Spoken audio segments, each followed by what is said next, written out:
নতুন প্রজন্মরা অনেক বেশি সহনশীল। নতুন প্রজন্মেরা অনেক বেশি পরিবর্তন চায়। নর্মালি যারা বয়সে একটু বেশি তাদের অনেক দায়বদ্ধতা থাকে, তাদের সন্তান সন্ততি হয়, ব্যবসা হয়, তারা ঝুঁকি নিতে চায় না। নর্মালি যারা বয়সে অনেক বেশি তারা পরিবর্তনকে ভয় পায়।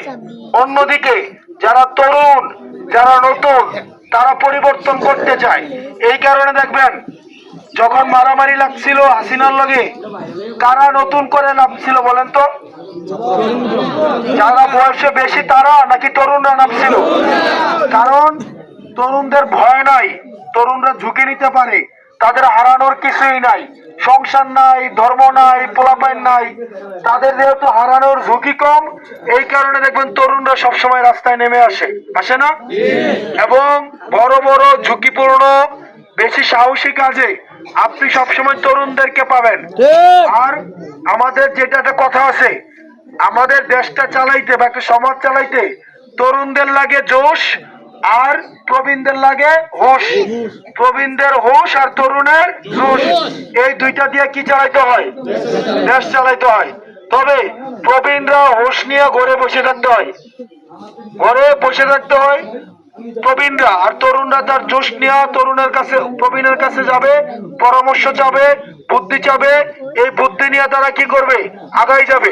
ব্যাপারটা বোঝা গেছে নাকি যায় নাই? সেজন্য আপনারা যারা আছেন আপনাদেরকে বলবো, দেখেন একটা সময়ে একটা বাপ, ছেলে, একটা বাচ্চা যখন জন্ম হয়, একটা বাচ্চা কি করে? একটা একটা বাপের হাত ধরে ধরে হাঁটা শিখে না? আঙুল ধরে ধরে হাঁটা শিখে কিনা? আবার সময়ের পরিক্রমায় একটা সময়ে ওই বাপ আবার ওই ছেলের কাঁধে ভর দিয়ে আবার হাঁটে না? হাঁটে কিনা? আমরা আপনাদের দায়িত্ব নিতে চাই, আমরা আপনাদের দায়িত্ব নিতে চাই। আমরা চাই তরুণদের নেতৃত্বে আমাদের দেশটা সুন্দর করে গড়ে উঠুক। আর আমরা যদি আবার ফেল করি তখন আবার আপনারা আমাদেরকে ছড়ে ফেলাই দেন। আমরা যদি ফেল করি আপনারা ছড়ে ফেলাই দিতে পারবেন, কোনো সমস্যা নাই। আমরা মনে করি আমাদেরকে যদি আপনারা বাছাই করে নেন তাইলেই আমরা ইনশাল্লাহ এটাকে দায়িত্ব মনে করে আমরা দেশটাকে চালাবো। আর যদি আপনারা আমাদেরকে ভোট না দেন তাহলে আমরাই ধরে নিব এটাই জনতার রায় এবং আপনারা আমাদেরকে পছন্দ করেন নাই, তখন আবার নিজেদেরকে নতুন করে আবার প্রস্তুতি নেব। আমরা আপনাদের সিদ্ধান্তের অপেক্ষায় আছি। আপনাদের জোর করা, জবরদস্তি করা, বাড়িতে এসে হুমকি দেওয়া, ধমকি দেওয়া, আমার মার্কা করতেই হবে, আমার দল করতেই হবে, না করলে বাড়ি ছেড়ে উঠাই নিয়ে যাব, অন্য মার্কায় কেন ভোট দিলা, আইসা টিন কোপায় চলে গেলাম, আমরা ওই রাজনীতি করব না। অন্যরা রাজনীতি করবে অস্ত্র দিয়া, আর আমরা রাজনীতি করব ফুল দিয়া। আমাদেরকে মানুষই বাছা নিবে, আমাদেরকে মানুষই বাছাই করে নেবে। অস্ত্র সব সময় ফুলের কাছে পরাজিত। অস্ত্র অস্ত্র দিয়ে মানুষের মন ভালোবাসা পাওয়া যায় না, অস্ত্র দিয়ে শত্রুকে দমন করতে হয়। অস্ত্র দিয়ে ভয় দেখায়া, সন্ত্রাসী দিয়ে, জুলুম করে কখনোই জয়ী হওয়া যায় না। আমরা আপনাদের কাছে আসছি আপনাদের মনকে জয় করতে।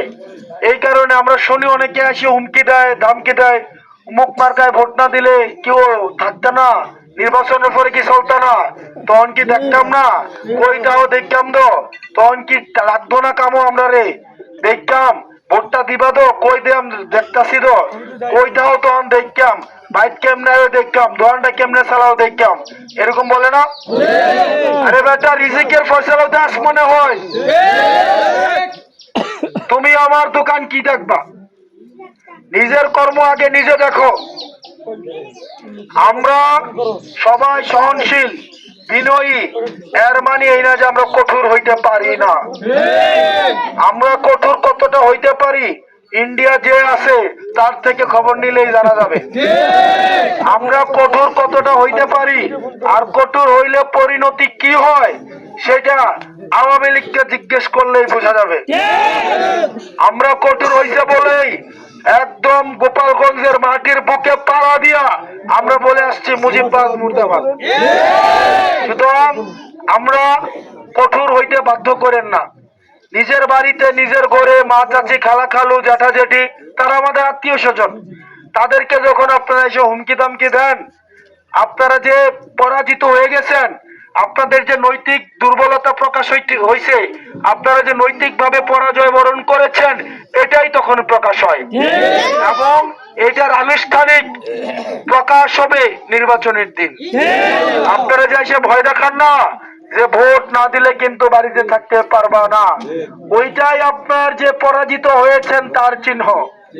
আপনাদের এটার আনুষ্ঠানিকতা, অর্থাৎ আপনারা মারা গেছেন, জানাজা হবে নির্বাচনের দিন। আপনাদের মৃত্যু হয়ে গেছে, আপনারা এখন ফ্রিজিং গাড়িতে আছেন, আর আপনাদের জানাজাটা হবে কখন? নির্বাচনের দিন। অর্থাৎ যারা ভয় দেখায় ভোট নিতে চায়, ব্যালট দিয়ে ভোট নিতে চায়, তাদের অলরেডি তারা ডেড। আমরা আর ওই সমাজে ফিরতে চাই না। আপনারা ভালো থাকবেন, সুস্থ থাকবেন।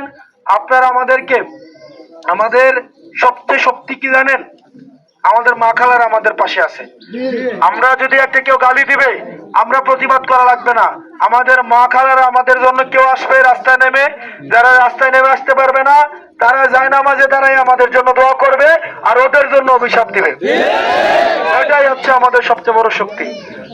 আমাদেরকে কেউ গালি দিলে আমরা এটার জবাব দেওয়ার লাগে না, এটার জবাব দেশবাসী দেয় কিনা? দিছে কিনা এই পর্যন্ত?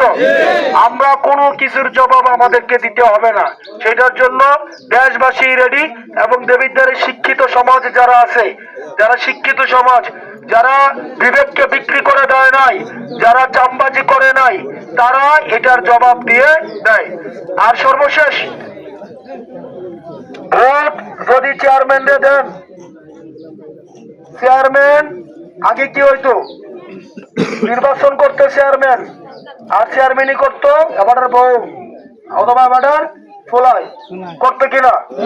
ভোট দিতেন লাল মিয়ারে আর চালাইতো গেড়া লাল মিয়া, এটা করতো কিনা? এবার আপনি ভোট যাকে দিবেন সেই আপনার সামনে আসতে হবে, আপনি ভোট চাইবো, ভোট দাঁড়াবে লাল মিয়া, সান মিয়া এসে বলবে সে ভালো, অমুক ভালো, তমুক ভালো, আপনি কেন বিশ্বাস করবেন? যদি কেউ ভোট চায় আইসা, আগে তাকে দাঁড়াইতে বলেন, তাই না?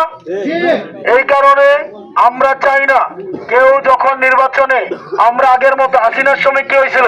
হাসিনা ছিল ব্যানার, আর এবিডির ফুতে, এবিডির বইনে, এবিডির বঞ্জিয়ে সব দেশটাকে লুটা পুট্টা খাইছে না? আমরা কি আবার হাসিনা মডেলে ফিরতে চাই?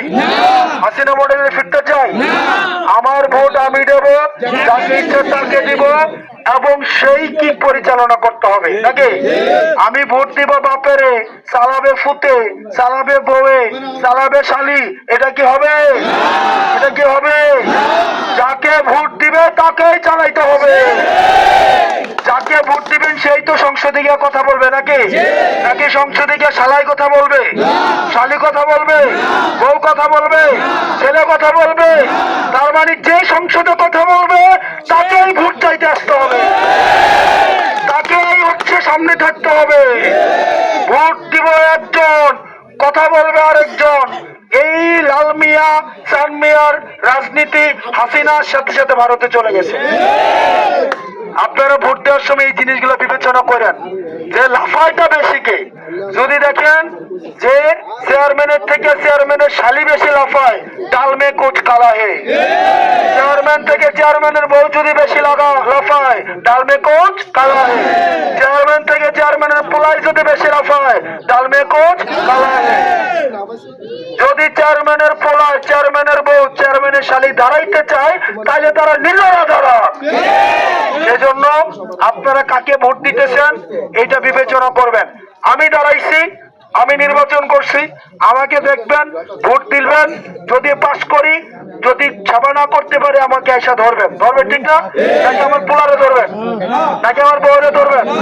আজকে ভোট দেওয়ার সময় আমি আইছি, মাতব্বরি করার সময় যদি আমার ফুতে আইয়ে বা বউ আইয়ে, এটা কি মাইনে নিবেন? যে ভোট দিব যাকেই মাতব্বরি করবে সেই সমস্যার সমাধান করবে, মনে থাকবে। আপনাদেরকে একটা কাজ দিয়ে যাই, আমাদের যে শাপলা মার্কা, ভোট দেন আর না দেন, আপনার একটু মানুষের কাছে একটু পৌঁছায়েন একটু বললেন যে পোলাপাইন গুলা একটা দল করছে, ইনশাল্লাহ আমরা দেশটাকে পরিবর্তন করব। এই ইউনিয়নের প্রত্যেকটা ঘরে ঘরে শাপলার দাওয়াত যেন পৌঁছায় যায়। এখানে ছাত্র প্রতিনিধি, যুব এবং এনসিপি প্রতিনিধি যারা আছেন, আপনারা নিশ্চিত করবেন প্রত্যেকটা ঘরে যেন এই শাপলার হ্যান্ডবিল পৌঁছায়।